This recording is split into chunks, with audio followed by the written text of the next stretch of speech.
I hope you've all had a fantastic Christmas and a good New Year, and you're looking forward to coming together and having some really good learning. Um, some of you might be a little bit worried. You've seen this massive long list of readings. Don't worry. I've shortened that down. Some of you will want to read more, and some of you will have less time or less inclination to want to read all of that. So what I've done is I've actually created in the new unit outline, and what you'll see online if you're following either the website, Twitter, MySpace, or Facebook, I've got a shortened version of what I call the essential readings. Now, key thing is here, I'd like you to be familiar with those readings before the first 2-day session. I'm not suggesting that you have to actually know these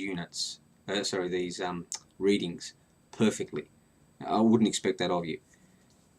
I'm just wanting you to be familiar with it. I'm wanting you to sort of think, oh, okay, there's an article on social entrepreneurship. I've got a pretty good feeling for what that's about. Okay? I'm only going to introduce you during the first session to what I think are the key critical issues that are being raised in those papers. We're not going to work through every word.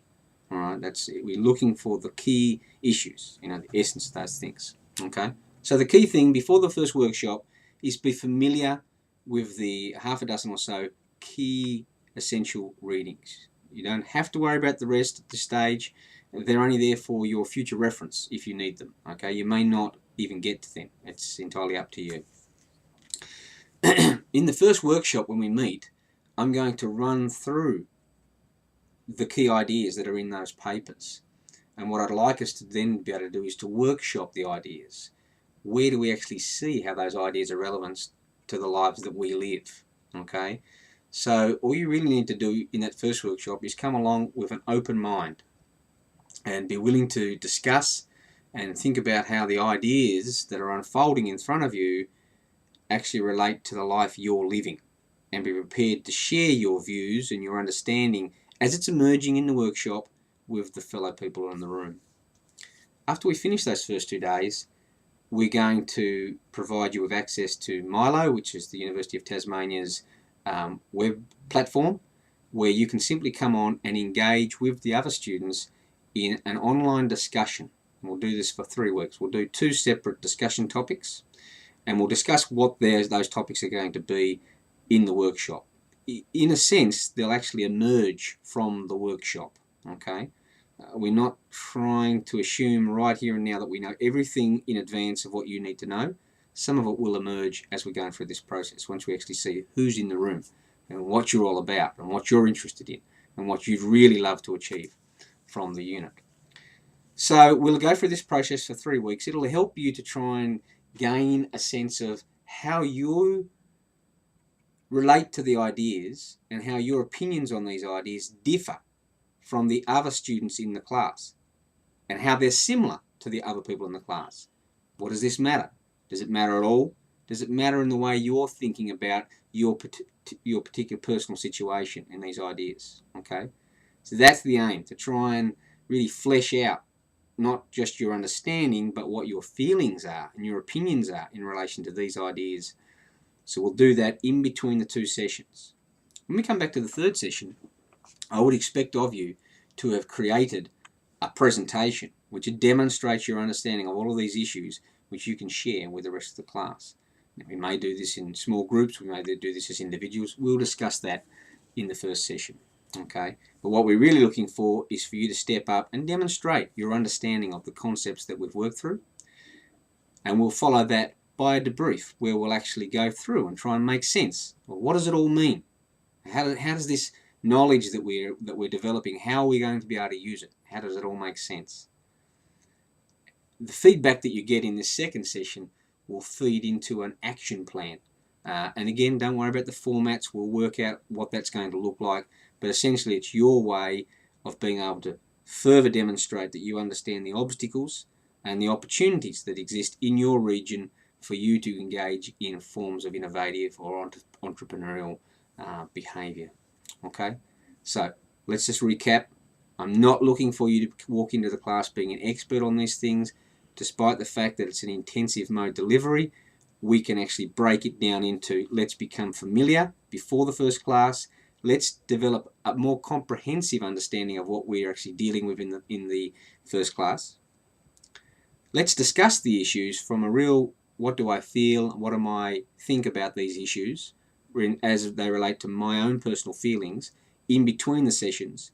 And in the second session, we're actually going to allow you guys to take the floor totally and present to each other your understanding of how these ideas relate to your life, and then see if we can actually make some sense of it.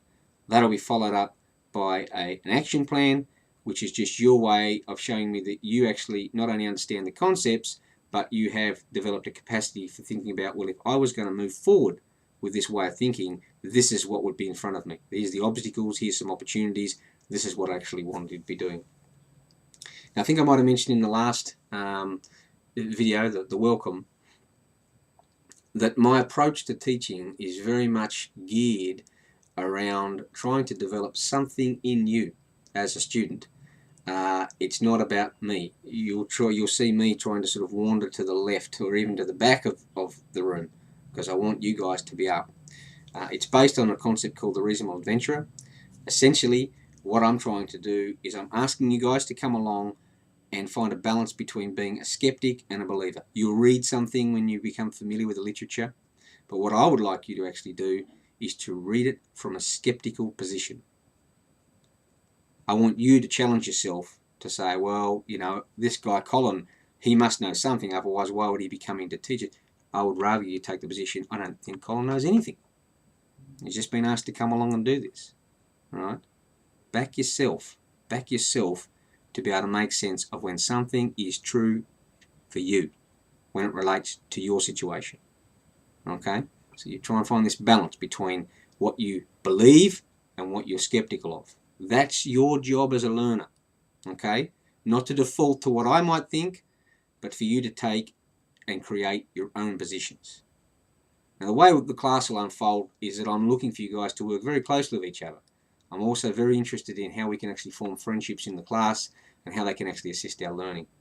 I'm also very interested in you bringing along your own value judgments. Don't sit in the class and think, well, but if Colin said that, then that must be true.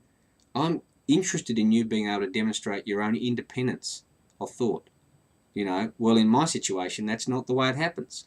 We want that in the classroom. We want to be able to share that stuff around. It may seem a bit strange the way all this unfolds, but that's another key thing that we're trying to develop, a tolerance for ambiguity. None of this stuff goes in a straight line. So we're looking for you to just coming along with that open mind. What we're really looking for you to doing is being able to apply the theory, the concepts, the constructs to your life.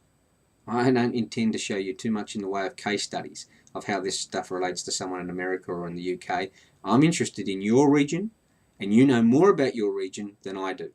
So I'm looking for you to help me develop a context of how this theory and ideas that we're going to discuss relates to your world, your part of the world. And Ulverston is going to be different to Devonport, and that's going to be different to Wynyard. And I want to know why it's different. And I want to know how does that matter. There's my phone, always going at the wrong time. So I look forward to seeing you all, and let's have some fun.